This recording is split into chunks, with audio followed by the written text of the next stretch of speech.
नमस्कार welcome to my YouTube channel जन्ममामु पृष्ठार गपटिए आज गप 150 वर्षर अपेक्षा। विश्वनाथ आचार्य जड़े विशिष्ट वैद्य थिले।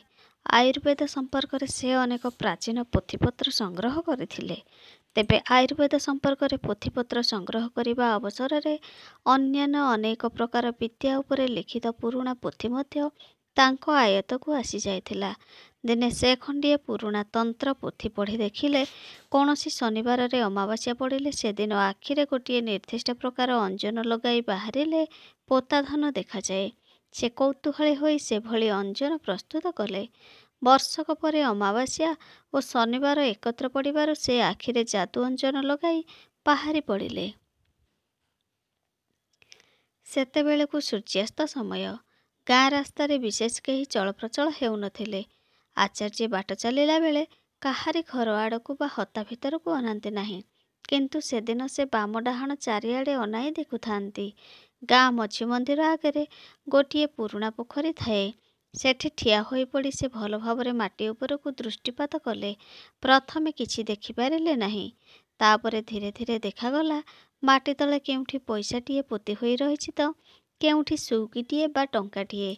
से बुझी पारिले भक्त मानक हाथरू एसबू खसी पड़ी किंबा मेला बेले कौनसी दोकानी तहबिलरू किछि पैसा दैपात पड़ी जाई माटी भितर रही जाइछि। तेबे से सबू गोटाइबाकू तांकर आग्रह हेला नहीं। तेबे से अंजनर गुण संपर्क में से निश्चित होई आगकू चलिले।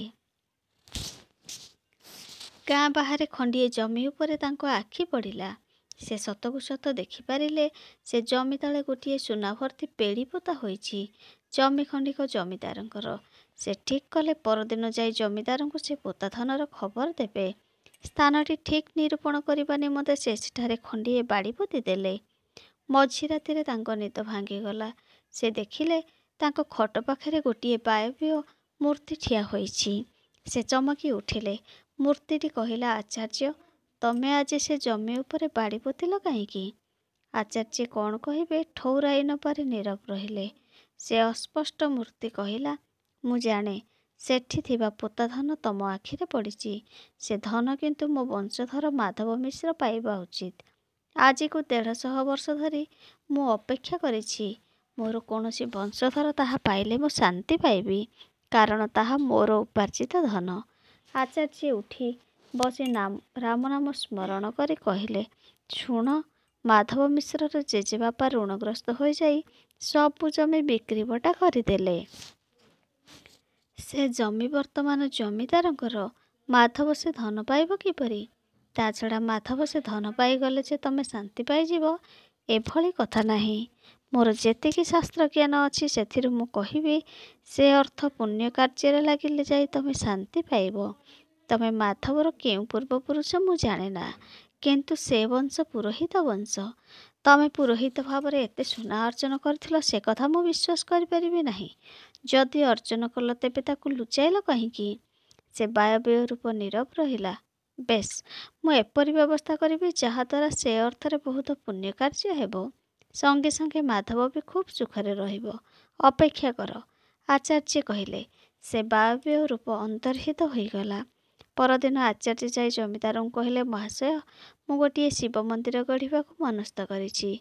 जमीदार वैद्यराज आचार्य को खूब श्रद्धा करुथिले। से कहिले, आनंदर कथा। मोठू केते चांदा आशा करुछंती? महाशय अर्थ आकार रे चांदा दरकार नाही, मते जमी खंडिए दियंतु। आचार्य कहिले ओ पोताधन थिबा जमी खंडिक मागिले। जमीदार बिना द्विधारे सेथिरे सम्मत हेले। कविराज समितिटीए गढ़ी ता नामरे जमीटी लेखाई नेबा परे पोताधन थिबा स्थान खोली धन बाहर कले और सेथिरे मंदिर गढ़िले। किंतु सेथिरे आजीवन पूजक भाव से माधव मिश्र को नियुक्त कले। माधव मिश्र को आनंद कहिले न सरे। मंदिर प्रतिष्ठा हेबा परे परे रातिरे आचार्य को से मूर्तिटी आसी कहिला, आचार्य तमको धन्यवाद, आज मोर मुक्ति हेला।